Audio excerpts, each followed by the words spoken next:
Bismillahirrahmanirrahim. Assalamu alaikum wa rahmatullahi wa barakatuh.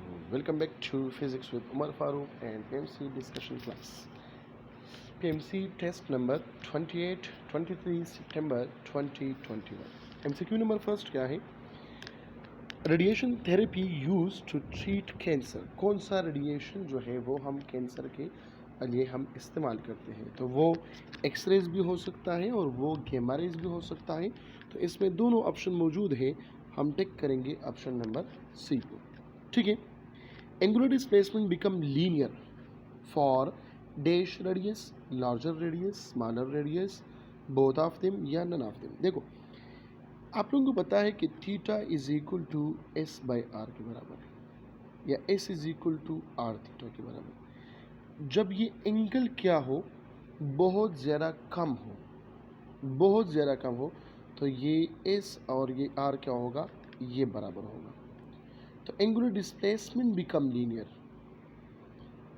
आप लोगों के पास ये सर्कुलर मोशन है. यहाँ पर जो एंगल बनता है, देखो ये रेडियस है, ठीक है.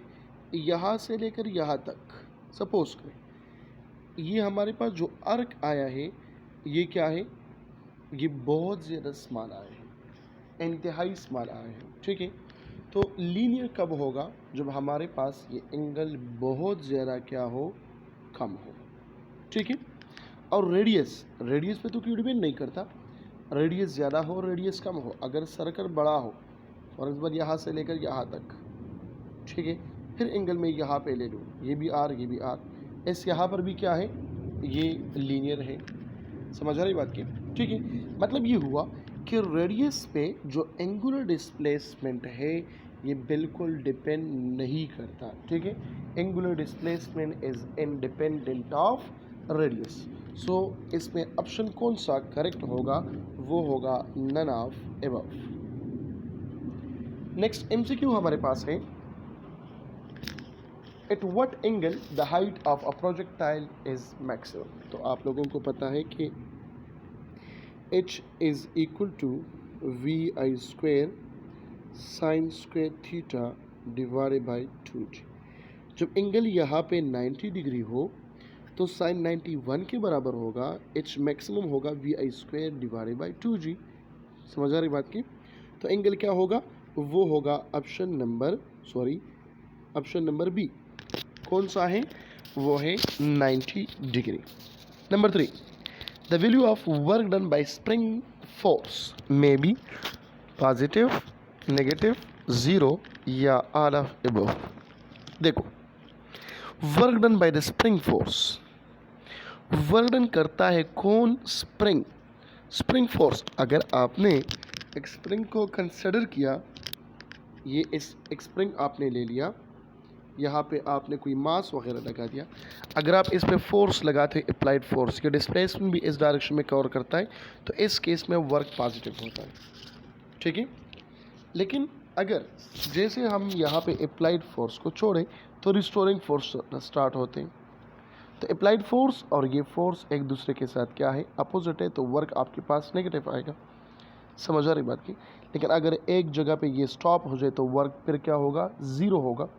देखो ज़ीरो तो नहीं होता, क्यों, क्योंकि फोर्स भी होता है और ये डिस्प्लेसमेंट भी कवर करता है. ठीक है. तो अब स्प्रिंग जो फोर्स लगाते इसके अपोजिट फोर्स लगाएगा. ठीक है. अप्लाइड फोर्स की क्या होगा, अपोजिट होगा. मतलब ये दोनों क्या है, एंटी पैरेलल है, तो लिहाजा वर्डन इसमें क्या होगा, वो नेगेटिव होगा. ठीक है. नेक्स्ट एमसीक्यू हमारे पास है, a body start from rest cover a distance of 0.45 km and acquire a velocity of 300 km per hour. Calculate its acceleration. तो इसका acceleration जो है वो क्या करें, कैलकुलेट करें. तो बहुत ज़्यादा सिंपल सवाल है. देखो इस गिवन है कितना है, 0.45 किलोमीटर है. ठीक है. वेलोसिटी गिवन है vf, जो हम इसको कहते हैं, ये है 300 किलोमीटर पर आवर के बराबर है. ठीक है.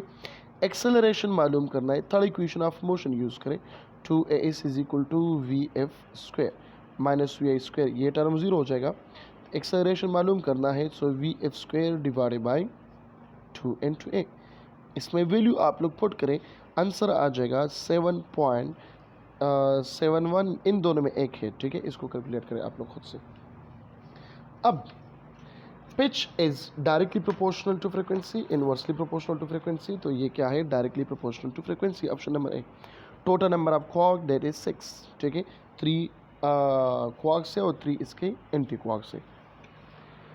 स्टेशनरी वेव्स और result of waves traveling in opposite direction, same waves, different wave, any A or B या both of them या none of above। तो कौन सा होगा, सेम वेव्स है लेकिन अपोजिट डायरेक्शन में, मैग्नीट्यूड सेम होगा लेकिन डायरेक्शन इसका क्या होगा, अपोजिट होगा। तो यहाँ पे हम टिक करेंगे ऑप्शन ए को। Newton third law can be derive from the Newton second law, ठीक है। डायमेंशन ऑफ एनर्जी ये मैंने ऑलरेडी किया भी है, ठीक है। इसका बेस यूनिट क्या है, किलोग्राम मीटर स्क्वायर पर सेकंड स्क्वायर, तो डायमेंशन क्या होगा, ml square T power -2। This is the dimension of energy.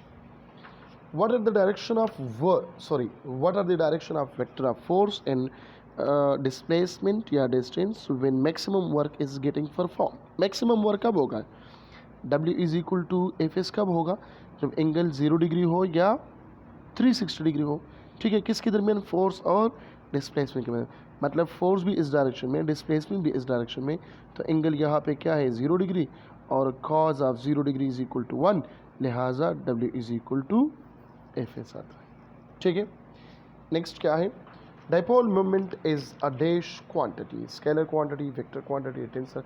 Dipole moment है P is equal to Q into D, तो ये हमारे पास वेक्टर क्वांटिटी है। Relation between P and V, अब P क्या है और V क्या है, देखो अगर ये पावर है, so power is equal to I V के बराबर है, या power is equal to V square divide by R के बराबर है, या power is equal to I square into R के बराबर। अगर पावर है तो इसके साथ डायरेक्टली रिलेशन है, समझ आ रही बात की। वी के साथ इसका क्या है, डायरेक्ट रिलेशन, यहाँ पे है तो ये भी डायरेक्ट रिलेशन है, ठीक है। यहाँ पे है तो यहाँ पे तो पावर ही नहीं है, मतलब वोल्टेज ही नहीं है, ठीक है। लेकिन अगर ये मोमेंटम है, so P is equal to M V, तो इसके साथ भी ये क्या है, डायरेक्टली प्रोपोर्शनल है, समझ आ रही बात की कि नहीं आ रही, ठीक है। अगर हम इस तरह लिखते हैं कि kinetic energy is equal to P square divide by 2m, और यहाँ पे हम लिखते हैं half M V square is equal to P square divide by 2, मतलब यही क्वेश्चन दोबारा इससे आता है। तो अब ये P और 1/v से इन लोगों का क्या मुराद है, समझ आ रही बात की। अगर P पावर है तो V के साथ डायरेक्टली प्रोपोर्शनल है, अगर ये P मोमेंटम है तो V के साथ डायरेक्टली प्रोपोर्शनल है। यहाँ पे पोटेंशियल है, यहाँ पे वेलोसिटी है, ठीक है। यहाँ पे V स्क्वायर के साथ है, यहाँ पे क्या होगा, ये भी V स्क्वायर के साथ, लेकिन P स्क्वायर, मतलब यही इक्वेशन दोबारा आते हैं इससे, ठीक है।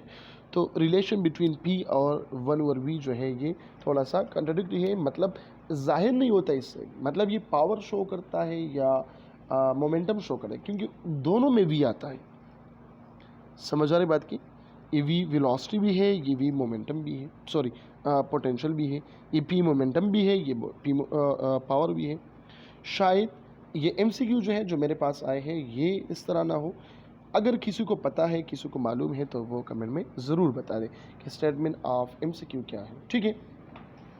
नेक्स्ट जो है वो क्या है, at the top of the trajectory of a projectile the acceleration is 0 g by 2 या 2g, जी के बराबर होता है। देखिए ये ट्रेजेक्ट्री है, इस पॉइंट पे कहता है बेटा, इस पॉइंट पे ये होता है वेलोसिटी एक्स कंपोनेंट और जी यहाँ पे डाउनवर्ड है, ठीक है। ये आ गया जी, सो ऑप्शन नंबर कौन सा होगा, ये होगा बी। फिर क्या है, अच्छा फिर नहीं है, खाली पेज है, तो मतलब ये हो गया आप लोगों के एमसीक्यूज़। अगर किसी के जहन में कोई सवाल है, ठीक है, या कोई ऐसा एमसीक्यूज़ है जो मैंने यहाँ पे डिस्कस नहीं किया है, तो आप लोग बता दें, मैं डिस्कस करूँगा इंशाल्लाह, ठीक है। अपना बहुत सारा ख्याल रखिएगा, थैंक यू सो मच, अल्लाह हाफिज़।